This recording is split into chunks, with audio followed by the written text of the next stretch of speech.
말씀을 가지고 거듭난 사울의 전도라는 제목으로 우리 함께 좀 은혜를 나누려고 합니다. 오늘은 입동이에요. 아직은 겨울이 아니지만은 곧 겨울이 오니까 잘 준비하라고 일러주는 것이 절기입니다. 저는 이런 절기가 참 고맙다 싶은 생각이 듭니다.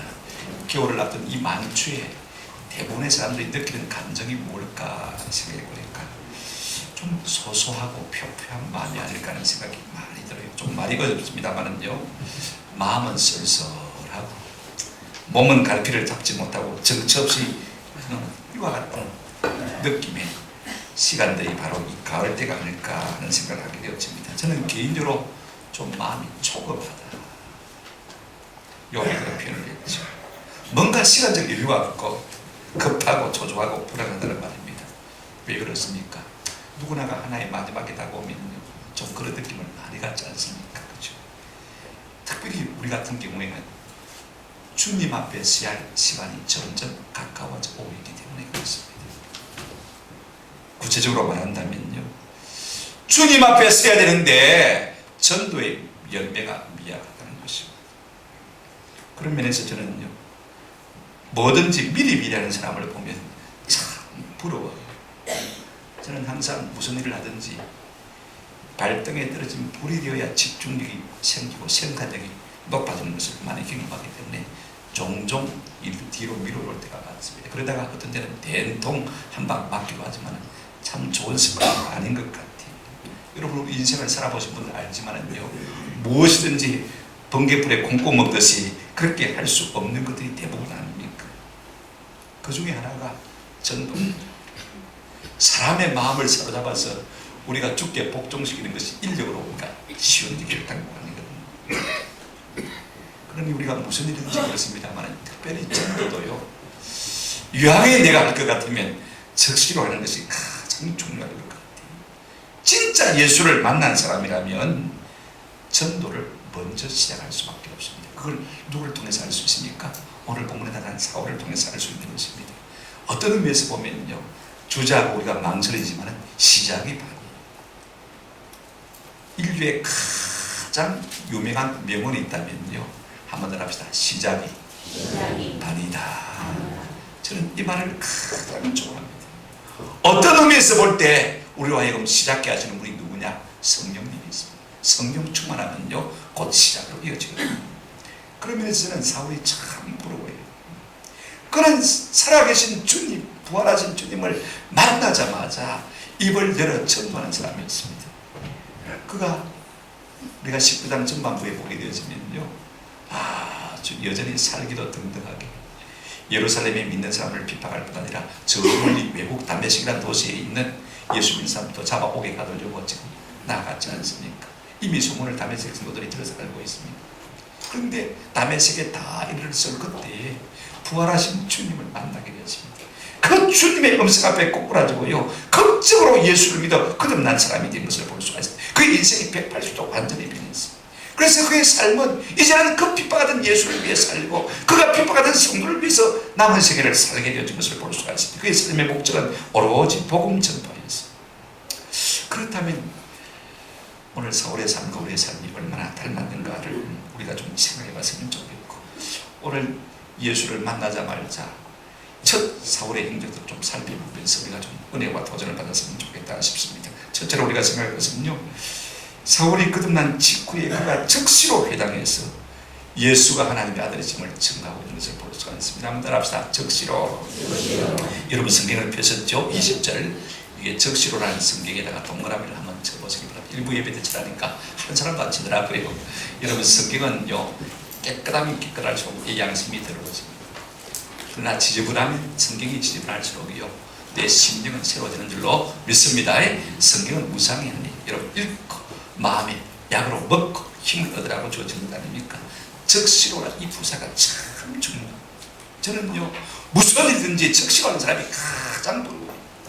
누구든지 예수를 만나게 되면 감격이 있지 않습니까? 만난 그 은혜, 그 사랑, 밀물처럼 밀려오는 주님의 사랑에 어떻게 할 수 없어가지고 주님을 전하고 싶은 열망이 다 있는 것입니다. 저도 개인적으로 중학교 3학년 때 우리 주님을 만나는 체험을 했어요. 고등학교 때 저희 학교에 시골 고등학교니까 인문계고등학교 한 반에 60명, 두 반밖에 안 됐습니다. 120명. 우리 교회 120명 중에서 한 번도 우리 교회 안 나온 사람 딱 한 사람이 있습니다. 김석규. 지금도 졸업한 날 저보고 그러더라고요. 야, 너는 왜 내보고 한 번도 교회 가지 않고 그러냐. 니 같은 인간이 교회 왜 있나? 내가 섭섭하다. 그래 같이 울었어. 제일 잘 나가는 친구니까. 여자친구도 제일 많고. 그 인간이 교회가 왜 있나 싶어서 한다네요. 여러분, 우리가 예수를 믿고 은혜를 받으면요, 제일 먼저 마음에 들어오는 것이 무엇입니까? 이 감격을, 이 사랑을 전하고 싶은 열망이 우리 가운데 충만하게 되는 줄로 믿습니다. 여러분 사울을 보십시오. 예수를 믿자 말자 적시로 그가 회당에 나가서 예수가 하나님의 아들이심을 증거하는 모습을 볼 수가 있습니다. 그가 부활하신 주님을 만났지 않습니까? 시험을 전폐하고 기도하면서 아나니아의 도움을 받고 눈을 뜨게 되어지고 모든 성도의 도움을 받고 믿음을 회복하고 영육이 강건해진 것을 볼 수가 있습니다. 19절 보십시오. 음식을 먹음에 강건해지니라. 사울이 다메섹에 있는 제자들과 함께 며칠 있을새. 20절 적시로 각 회당에서 예수가 하나님의 아들이심을 전파하니. 사울은 믿은 지 일주일밖에 안 된 성도. 우리로 치면요, 세가족간에 겨우 이제 이름만 올린 햇병아리 신자입니다. 세가족간 5주 수료하려면 아직도 5주가 남았고요, 그 다음에 학습받고 세례받으려면 1년이 남아있습니다. 가마득한 세월입니다. 그러나 사울은 햇병아리 신자임에도 불구하고 적시로 예수를 증거한 것을 볼 수가 있습니다. 아직 예수 만난 그 감격이, 그 눈물이, 그 마음의 사랑이 흘러넘치기 때문인 것입니다. 여러분, 우리가 예수 믿고 아직도 우리 가슴이 뜨거울 때 우리가 적시로 해야 될 일이 무엇일까요? 날 자녀 삼으신 예수 그리스도를 증거하는 일이 아닐까요? 그러므로 내가 다음에 좀 더 예수 잘 알면 전도하겠다. 뒤로 미루지 마세요. 집사가 돼도 못합니다. 장로가 돼도 못합니다. 목사가 돼도 못합니다. 적시로 할 때 그것이 우리의 삶에 복된 습관이 될 줄로 믿습니다. 우리가 미루다 보면요, 주님 오시는 날까지, 내가 주님 앞에 선 날까지 한 명도 전도 못하고 죽을 수 있다는 사실을 꼭 기억하시길 바랍니다. 언제 전했다고요? 적시로. 그가 어디서 지금 복음을 전하고 있습니까? 믿음 적시로 그가 지금 어디서 예수를 전하고 있습니까? 오늘 본문에 보니까 21절에 다메섹 각 회당에서 예수를 전했다, 그렇게 말하고 있습니다. 여러분, 당시 유대인들은요, 유럽 전체로 뿔뿔이 다 흩어져 있습니다. 그래서 그들이 흩어진 그 도시에서 유대인 10명만 모이면요, 뭘 만들었냐면 회당을 만들었어요. 10명만 모이면 유대인 회당을 만들었습니다. 거기서 그가 하나님을 섬기며 그들이 하나님의 복음, 하나님의 율법을 받고 거기서 성도의 교제를 하는 것을 볼 수가 있습니다. 자기 동족이 모이는 가장 쉽게 갈 수 있는 회당에 가서 그가 복음을 전한 모습을 있습니다. 여러분, 저는 여러분이 복음을 전할 때에요, 가장 익숙한 곳에서 쉽게 사람을 만날 수 있는 곳에가 복음을 전하는 때가 있기를 주의 이름으로 축원합니다. 여러분, 우리 같으면 가족들 모임에서 복음 전하기가 가장 쉽고, 그죠? 그 다음에 여러분, 직장에서 복음 전하기가 가장 쉽습니다. 복음을 들으려고 기다리고 있잖아요. 대기하고 있잖아요. 그죠? 거기서 입을 열지 못하면 우리가 어디서 입을 열겠습니까? 동창회 모임에서 마찬가지. 그죠? 아니면 여러분, 가족 모임, 동창회, 직장, 주민회의도 괜찮죠. 지금 사울이 이렇게 전도하고 있는 모습을 볼 수가 있습니다. 그런가 하면 무엇을 어떻게 증거했습니까? 보세요. 오늘 성경을 보시면요, 예수가 하나님의 아들이심을 증거한 것을 볼 수가 있습니다. 본문을 보십시오. 자, 20절 적시로 각 회당에서 어떻게 했다고요? 예수가 하나님의 아들이심을 증거하니. 예수가 하나님의 아들이시래요. 마태복음 16장 16절에 보면 베드로가 어떤 고백을 했습니까? 시몬 베드로가 대답해 이르되 주는 무엇이요? 그리스도시요 살아계신 뭐라고요? 하나님의 아들이십니다. 여러분, 예수가 하나님의 아들이라고 증거하는 것을 볼 수가 있습니다. 하나님의 아들은 곧 하나님이지. 예수가 하나님이시라면요, 믿는 우리는 참 잘 선택하셨습니다. 우리가 그분을 거스르고서야 어떻게 이 땅에서 복을 받고 잘 되겠습니까? 영원한 생명이 없겠습니까? 그러나 아직도 예수를 택하지 못한 사람들이 있다면요, 참 불행한 사람이에요. 그가 하나님이실진데 대단히 실수한 것입니다. 오늘 우리가 믿는 예수 그리스도, 그분은 하나님이신 줄로 믿습니다. 아멘. 그분이 하나님이세요. 그렇다면 사울이 어떻게 무엇으로 말미암아 이와 같이 초신자임에도 불구하고 담대하게 예수가 하나님의 아들이심을 증거할 수 있을까? 우리는 19절 하반절 말씀을 놓칠 수가 없습니다. 여러분, 사울이 다메섹에 있는 제자들과 함께 어떻게 있었다고요? 며칠을 있을세. 지금 아나니아 소개로 다메섹 교회에 이 사울이 들어오게 되었습니다. 형제로 받아들이게 되었습니다. 며칠같이 입에서 먹고 마시고 그죠? 같이 기도하고 하나님의 말씀을 들었지 않겠습니까? 그런데 이 성도들이요, 이 사울에게 하나님의 말씀을 가르친 게 일주일 동안 뭘 가르쳤습니까? 예수님은 하나님의 아들로서 이 세상에 오셨고 사람의 몸을 입고 그죠? 그분이 우리의 모든 죄를 대신 짊어지시고 십자가에 죽으시고 말미암아 우리가 죄사함을 얻고 의를 드리는 거. 그가 죽었다가 다시 살아나신 것 말미암아 우리가 죽게 붙어 있음으로 말미암아 이제 그분의 영원한 생명을 얻게 되어졌고 영생을 얻는 거. 그가 다시 오실 때 우리를 그분이 천국으로 인도하실 것이다. 이 네 가지 사건을 아마 철저하게 가르친 것 같아요. 여러분, 우리도 새신자가 올 때 말입니다, 새가족 관에만 맡겨두지 마시고 여러분들이 새가족으로 오시면 집에 초청해서 같이 식사도 하시면서 말입니다, 예수 그리스도가 하나님의 아들이심을 나타내 보이는 은혜가 있기를 주님의 이름으로 축원합니다. 새 신자들을 그렇게 돌보는 성도들이 있었기 때문에 그가 전도자가 되어진 것을 우리가 볼 수가 있습니다. 그러면 우리가 언제 어디서 무엇을 어떻게 전해야 됩니까? 저는 여러분에게 바울을 따라서 이렇게 말했으면 참 좋겠습니다. 언제요? 즉시로. 어디서요? 우리가 만나기 쉬운 가까운 장소에서. 그 다음에 어떻게요? 예수 그리스도가 하나님의 아들이심을 증언하는 그와 같은 은혜가 있기를 주님의 이름으로 축원합니다. 두 번째 바울이 또 전도자는 단락이 하나 나오는데요, 22절을 한번 같이 읽었을까요? 22절 다 같이 시작. 사울은 힘을 더 얻어 예수를 그리스도라 증언하여 다메섹에 사는 유대인들을 당혹하게 하니라. 여러분, 회당에 나타나가지고 사울이 지금 예수를 하나님의 아들이라고 증언합니다. 그러자 유대인들이 완전히 멘붕 상태가 됐습니다. 요즘 젊은 사람들이 하는 말로 멘붕이 무엇입니까? 멘탈 붕괴, 그죠? 완전히 멍해진 것을 볼 수가 있습니다. 틀림없이 전하는 소문을 듣기로는 그가 예루살렘에서 완전히 기독교회를 초토화시키고 이제 다메섹까지 와서 예수 믿는 사람을 잡아 옥에 가두려고 온다고 했는데, 회당에 모여서 그의 이야기를 들어보니까 정반대가 나타납니다. 지금까지 우리가 그가 동지인 줄 알았는데 이제는 그가 죽이려서 나타나는 것을 보는 것입니다. 그래서 21절에 보십시오. 듣는 사람이 다 놀라 말하되 이 사람이 예루살렘에서 이름을 부르는 사람들을 멸하려던 자가 아니냐, 여기 온 것도 그들을 결박하여 대제사장에 끌어가고자 함이 아니냐 하더라. 여러분, 말 없는 발이 실려간다고요. 이미 그 소문이 다 다메섹에 퍼져 있습니다. 예루살렘에 그렇게 교회를 핍박하고 잔멸하던 그 사울이라는 청년이 친구가 말입니다, 지금 다메섹의 성도들도 잡기 위해서 왔다 가는 것을 이미 들어 알고 있는데 그가 느닷없이 성전에 이 회당에다 나가가지고 어떻게 합니까? 예수가 하나님의 아들이라고 예수를 증거하고 있는 모습을 보면서 여러분, 유대 회당에 모인 사람들이 당혹하지 않을 수가 있겠습니까? 그런데 이 순간에도 주눅 들지 않냐고 이 사울이 어떻게 하고 있습니까? 22절 우리 한번 다시 한번 읽도록 하겠습니다. 시작. 사울은 힘을 더 얻어 예수를 그리스도라 증언하여 다메섹에 사는 유대인들을 당혹하게 하여. 그는요, 만난 예수가 너무 감사하고 감격스러웠어.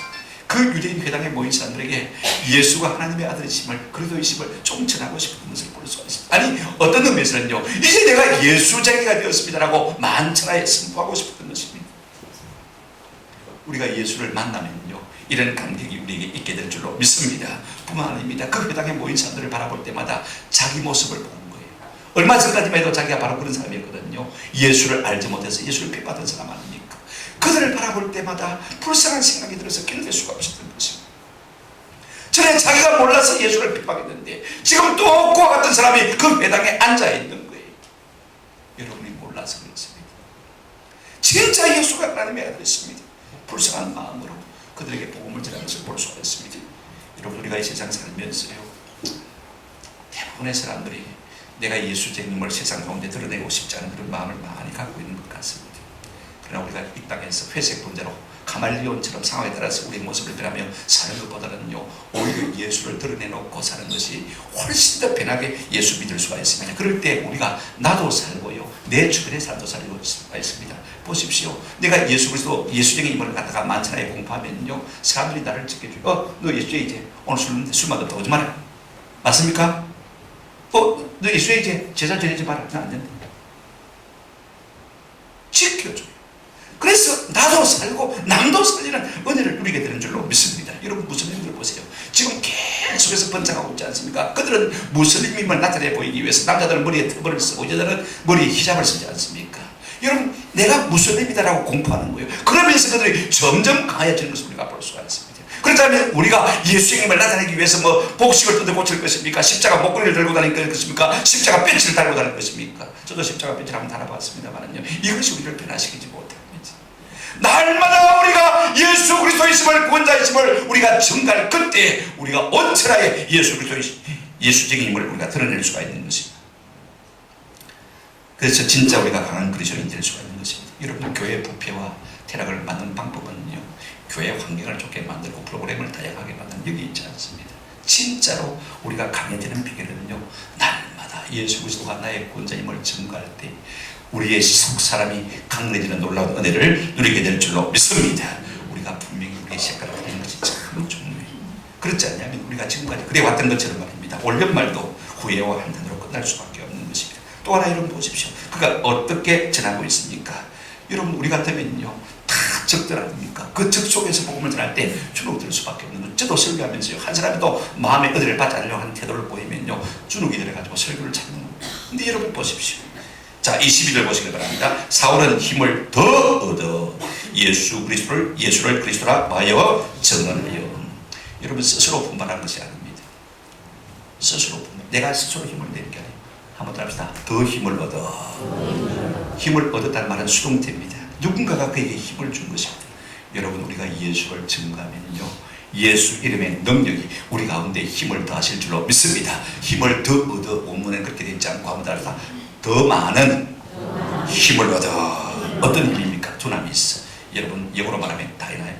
보통 힘이 폭발적인 힘을 그가 가지고 있는 것을 볼 수가 있습니다. 여러분 우리가 전도하려고요 100번 생각해도 이 능력이 우리에게 주어지지 않습니다. 내가 전도해야지 100번, 1000번, 10,000번 생각해도 이 능력이 우리에게 안 주어집니다. 한번 합시다. 한번 나가서 전도하면, 한 번 나가서 순종하면 이와 같은 놀라운 성령의 능력이 우리 가운데 충만하게 될 줄로 믿습니다. 사도행전 5장 32절에 이렇게 말하고 있습니다. 우리가 이 일에 다 증인이요 하나님이 자기에게 순종하는 사람에게 주신 뭐도요? 성령도 그러하니라. 성령은 어떤 사람에게 준다고요? 순종할 때 그 능력이 우리에게 주어질 줄로 믿습니다. 우리가 전하고 순종함으로 말미암아 하나님의 살아계신 놀라운 이 파워, 이 두나미스를 다 경험하는 은혜가 있기를 주의 이름으로 축원합니다. 그가 무엇을 어떻게 전파하고 있습니까? 보십시오. 그 당국에 하는 유대인들에게 예수는 뭐라고요? 자 22절 다시 한번 보시기 바랍니다. 사울은 힘을 더 얻어 예수를 뭐라고요? 그리스도라. 다시 한번 우리가 마태복음 16장 16절로 돌아가십시다. 베드로가 뭐라고 고백했습니까? 주는 그리스도시요 살아계신 하나님의 아들입니다. 주가 그리스도란 말이 무슨 말입니까? 예수님은 그리스도다. 그리스도란 말은 헬라어인데요 이걸 히브리 말로 고치면 메시아입니다. 메시아의 뜻은요 한번 합시다. 구원자. 예수님은 우리의 구원자이십니다 라고 이렇게 지금 말하고 있는 것을 볼 수가 있습니다. 오늘 우리가 고백할 때마다 나는 그의 유일하신 아들 예수 그리스도를 믿습니다 라고 신앙 고백하지 않습니까?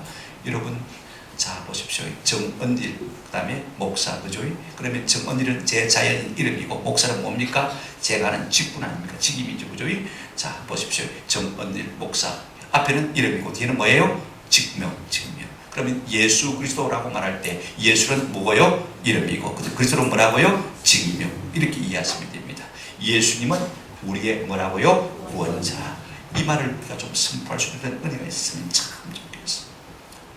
예수 나의 구원. 아멘. 할렐루야. 아멘. 할렐루야. 아멘. 얼마나 좋습니까? 저는 마음이 상할 때마다 예수님의 이름을 부르면 주님께서 위로해 주시고 큰 기쁨과 평안을 주시는 것을 종종 경험할 수가 있습니다. 여러분 마음이 상하셨습니까? 예수 이름의 구원의 은혜를 사모하시기를 주의 이름으로 축원합니다. 예수 이름 부르면 누구든지 구원을 받으리라. 여러분 마음이 상한 자가 예수 이름 부름 받으면요 그 마음에 평강을 얻고 고침을 얻고 힘을 얻게 될 줄로 믿습니다.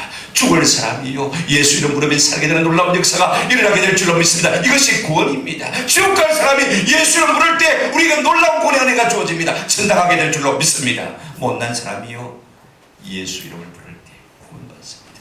잘난 사람으로 구원받는 것입니다. 우리 모두에게 이 같은 은혜가 날마다 있기를 주님의 이름으로 축원합니다. 우리가 무엇으로 거듭난 성령을 이 세상 가운데 증거할 수 있겠습니까? 여러분 내가 예수를 증거함으로써 비로소 참 그리스도인임을 우리가 이 땅 가운데 나타내 볼 수 있는 것입니다. 믿음은 내향적인 것이기도 하지만요 외향적인 방식을 꼭 기할 필요가 있습니다. 저는 요즘 기독교가 자꾸 불교화 되어 가고 있다 이 생각을 참 많이 하게 됐어요. 불교는 오히려 기독교가 되고 있습니다. 행동하거든요. 묵상하는 종교가 그죠? 명상만 하는 종교가 그죠? 근데 지금 기독교는 이제는 전도하지 않고 어떻게 합니까? 자꾸 영성 이야기를 많이 합니다. 제가 박사 논문을 이걸 쓰려고 좀 자료를 거의 다 준비를 했습니다만 참 필요해요. 영성 아닙니다. 한번 따라합시다. 성령 충만. 영성은 묵상, 명상, 이 동양 종교에서 나온 거예요. 기독교는 명상이 아닙니다. 기독교는 연구가 아니에요. 제 후배 목사가 가 있는데요, 자꾸 자기 교회에서 관상기도 한다, 침묵기도 한다, 자꾸 그러더라고. 참 마음이 안타까워요. 불교에서 하는 것이지. 옛날에 16세기에 가톨릭에서 다 버린 걸 말라 지금 좋아서 하는 거. 그래서 우리가 성령 충만하고, 그래서 우리가 영성이 뛰어난 것 아닙니다. 기독교는 자기 수행의 종교가 아닙니다. 우리가 하나님의 말씀을 순종할 때 성령께서 우리에게 큰 은혜와 능력을 더럽혀 주실 줄로 믿습니다. 저는 참 제 자신이 참 못났다고 생각이 들었어요. 여러분, 우리가 교회됨에 성도됨에 두 기둥이 뭐냐면요, 한번 더 합시다. 예배와 전도입니다. 이 두 기둥이 있어야 되는데 저는 예배만을 위해서 하는 목사인 것 같아요. 그러니까 반푼짜리 목사죠. 여러분들 가운데 예배만 따먹고 전도하지 않는다면요, 여러분 역시 반푼짜리 성도예요. 우리가 어떤 직분을 가지고 있든지요, 예배만 따먹고 전도하지 않는다면 뭐라고요? 반푼짜리 성도. 저는 탈피해야 되겠다, 거듭나야 되겠다는 생각을 참 많이 갖고 있습니다. 10년, 20년, 30년 어떤 직분을 가졌든지 우리가 예배만 하고 전도하지 않는다면 우리는 반푼짜리 성도. 우리 모두가 다 온전한 성도가 될 수 있기를 주의 이름으로 축원합니다. 세 번째로 참 놀라운 본문이 또 하나 있습니다. 여러분 본문을 한번 29절 한번 펴보시기 바랍니다. 29절 또 바울의 전도자들 말이 나오지 않습니까? 같이 읽까요? 시작. 또 주 예수의 이름으로 담대히 말하고 헬라파 유대인들과 함께 말하며 벨로는 그 사람들이 죽이려고 힘쓰거늘. 거듭난 사도 이 사울의 말입니다. 여전히 담대하게 예수를 전하고 변론하는 모습을 우리가 29절을 통해서 보게 되어집니다. 그런데 우리가 앞에서 말한 두 절하고 이 29절하고는요, 시간적 간격이 상당히 있어요. 23절 보실까요?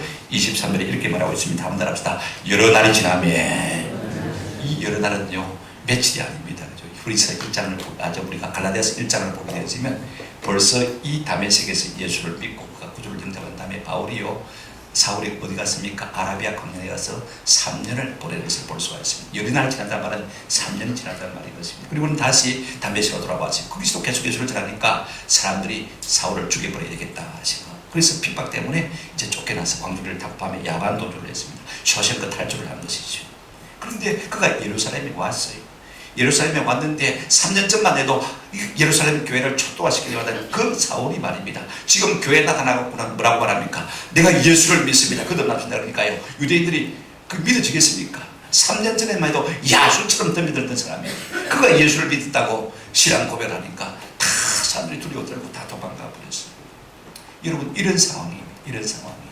그러니까 아무리 영적으로 담대한 사람이라도 의기소침할 수밖에 없고, 그러니까 은인자정할 수밖에 없는 그런 상태가 되지 않겠습니까? 내가 아직도 덕이 부족한 사람이 모양이다. 내가 스스로 자중해야 되겠다. 그런 마음을 가질 수밖에 없는 그와 같은 상황에서도 불구하고 지금 사울이 예루살렘 교회에 나타나고 어떻게 합니까? 29절 다시 한번 읽어보십니다. 시작. 또 주 예수의 이름으로 담대히 말하고 헬라파 유대인들과 함께 말하며 변론하니. 여기까지 만들도록 하겠습니다. 얼마든지 의기소침할 수 있고 은인자중해야 할 그런 마음의 상식을 가질 수밖에 없는 상태에서요, 그가 여전히 주 예수 이름을 담대히 전하는 모습을 볼 수가 있습니다. 여러분, 사울의 전도에는요 담대함이 있었습니다. 여러분 본문을 다시 한번 29절을 펴시고요, 거기에 담대히라는 말에 동그라미를 치시기를 바랍니다. 저는 이 두 단어 적시로 담대, 이것이 사도 바울의 전도의 특성이었다고 믿습니다. 하나님께서 설교 준비하면서 처음으로 깨닫게 해주셨습니다. 핵심이 뭡니까? 그가 담대히 말씀을 전합니다. 조금의 추진한 망설임도 전혀 없이 담대하게 되는 것을 볼 수가 있습니다. 저는 이 번역이 너무 좋아요. 담대히 말하고. 제가 참 원하는 번역입니다. 그런데 실제로는요, 이 담대히라는 부사가 없어요. 원문에 보면요, 그냥 한 단어입니다. 파레시아 조항이. 참 간단한 단어인데 우리가 이 말을 갖다가 적절하게 번역할 말이 없어가지고 앞에 담대히 전했다, 담대히 하나 붙여서 번역을 한 것이 참 잘한 번역이죠. 담대히 말했다. 성경의 사도행전에 7번 나오는 단어입니다만 그때마다 한번 더 합시다. 담대히 말하고 담대히 말하여. 저는 그래 이 단어를 갖다가 조금 정확하게 번역할 수가 없어요. 여러 성경을 다 뒤져봤습니다. 그런데 좋은 단어를 하나 발견했어요. 요즘에 유진 피터슨 목사님의 번뇌가 메시지 성경에 나오는데 거기에 보니까요, 이분이 고시 만든 적이 다 드러나더라고요. 영어로 이렇게 썼어요. uninhibited. 앞에 uninhibited. 아마 이 단어를 모르는 사람이 많을 것 같아요. 이런 뜻을 갖고 있습니다. 제약받지 않고 솔직하게 노골적으로 떠들썩하게. 제가 우리 단어로 고치면 한번 따라합시다. 거침없이. 조금도 주장이나 망설임 없이 거침없이 예수를 전하고 있는 것을 볼 수가 있습니다. 누구도 자기를 믿어주지 않는 상황인데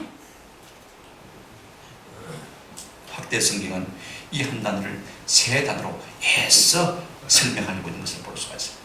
불의를 자유롭게 거침없이 confidently 확신을 가지고, 그 다음에 boldly 담대하게, 이 세 단어를 써서 이 말을 설명하고 있는 것을 볼 수가 있습니다. 제가 왜 자꾸 이것을 강조하는 것입니까? 마침 거침없이라는 단어가 하나 발견되었어요. 여러분 사도행전 마지막 장 마지막 절 같이 들어가겠습니다. 28장 31절 한번 펴서 보실까요? 앞에 나와 있는 같이 읽어보십시다. 시작. 하나님의 나라를 전파하며 주 예수 그리스도에 관한 모든 것을 담대하게 거침없이 가르치더라. 누가요? 사울. 딱 싹수를 보니까 끝을 볼 수가 있어요. 거침없이 담대. 오늘 우리의 삶이 이와 같이 되는 은혜가 있기를 주의 이름으로 축원합니다. 그렇다면 여러분, 우리가 어떻게 살아야 되겠습니까? 이 담대함이 어디서 나왔겠습니까? 주의 성령께서 순종한 자에게 부어주신 은혜로 말미암아 나타난 것을 우리가 볼 수가 있어요. 한번 더 하시다. 전도는 담대히. 이것이 바울의 점. 두 번째로 한번 좀 살펴보실까요? 자, 그가 어떻게 예수 그리스도를 전파합니까? 29절 한번 다시 보시기 바랍니다.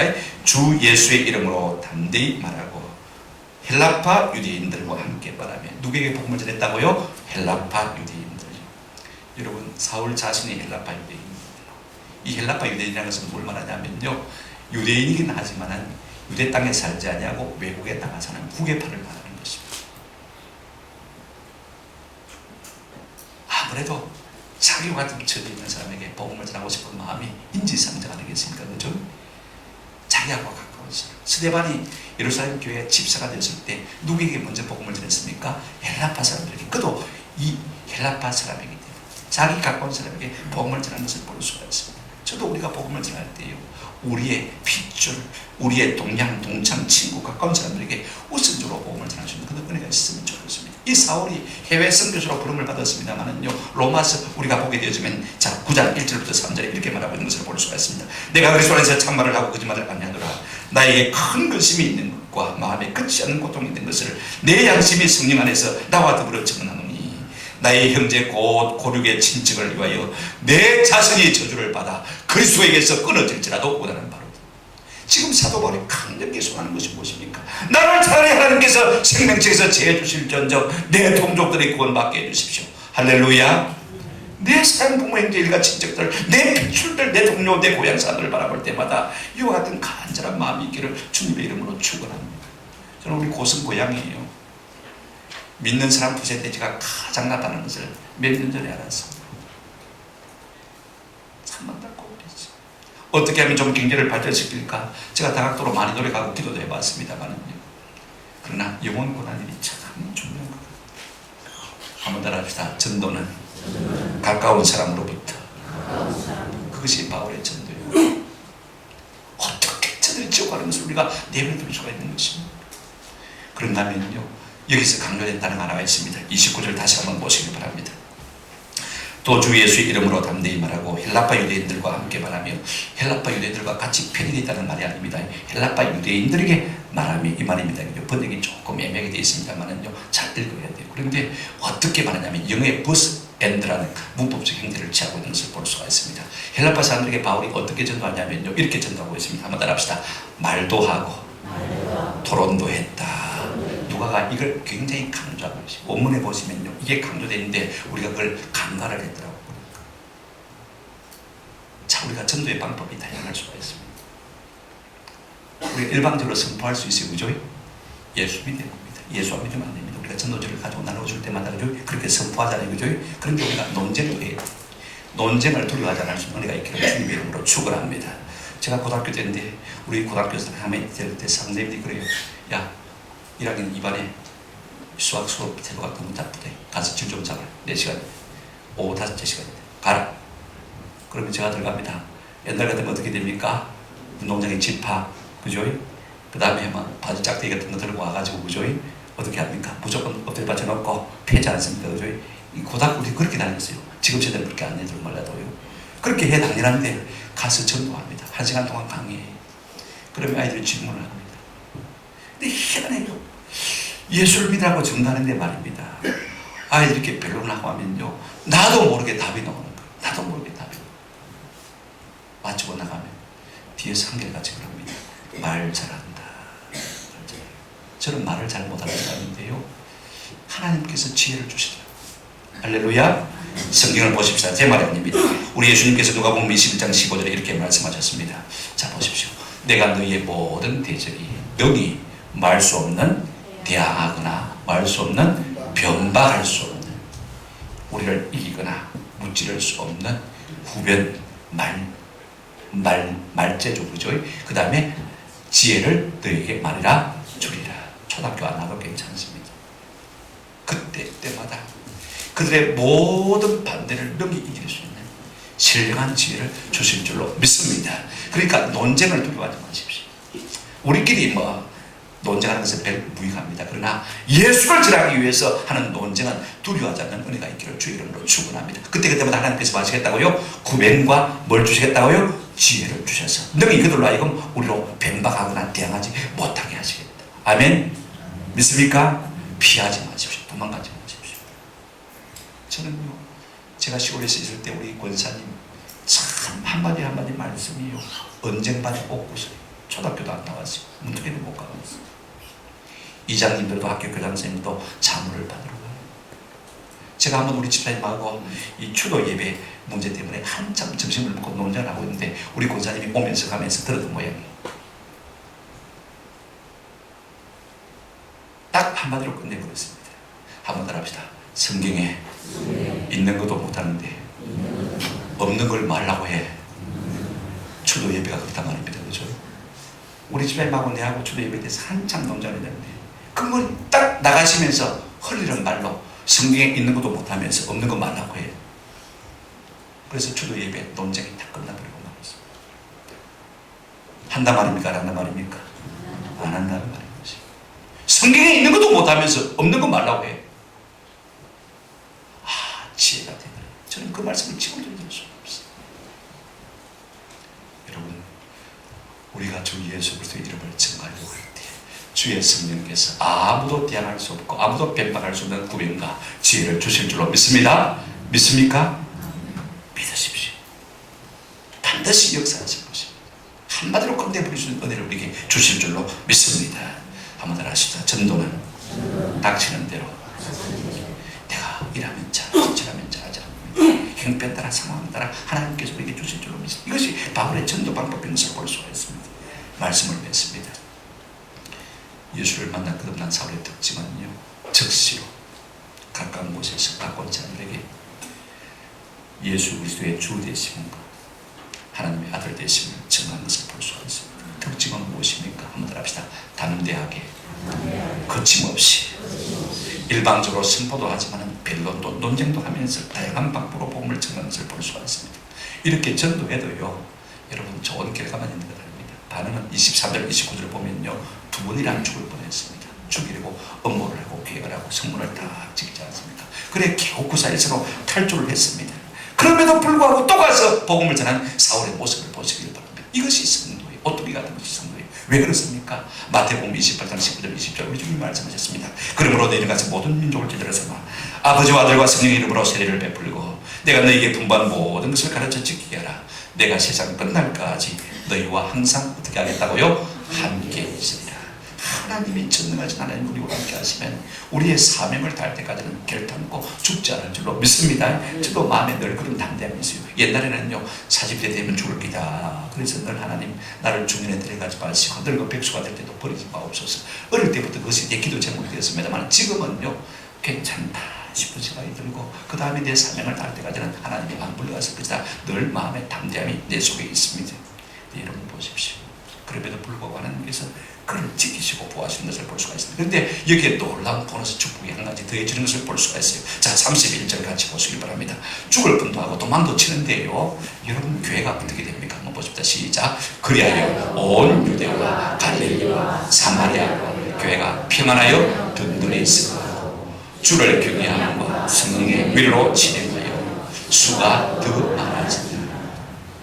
그리하여 때를 얻든지 못 얻든지 담대하게 예수를 전하니까 여러분 교회가 어떻게 됩니까? 평안하여 어떻게 되고요? 든든하게 서가. 같이 날마다 밥 먹는다고 교회가 평안하고 든든하게 서가는 것은 결단과 아닙니다. 우리가 하나님의 복음을 전하면 성령께서 기뻐하시고 우리 가운데 성령으로 말미암아 하게 하시고 평안케 하시는 놀라운 은혜를 주실 줄로 믿습니다. 또 성령이 함께 하시니까 어떻습니까? 뭐라고 했습니까? 자, 보십시오. 성령의 위로로 진행하여 수가 뭐하더라? 더 많아지더라. 그렇게 말하고 있습니다. 한 사람 사울의 변화가요, 온 유대와 갈릴리를 다 사마리아까지 흔들어 놓고 맙니다. 이제 앞으로 땅 끝까지 한 사람 사울로 말미암아 온 세상이 요동하게 될 줄로 믿습니다.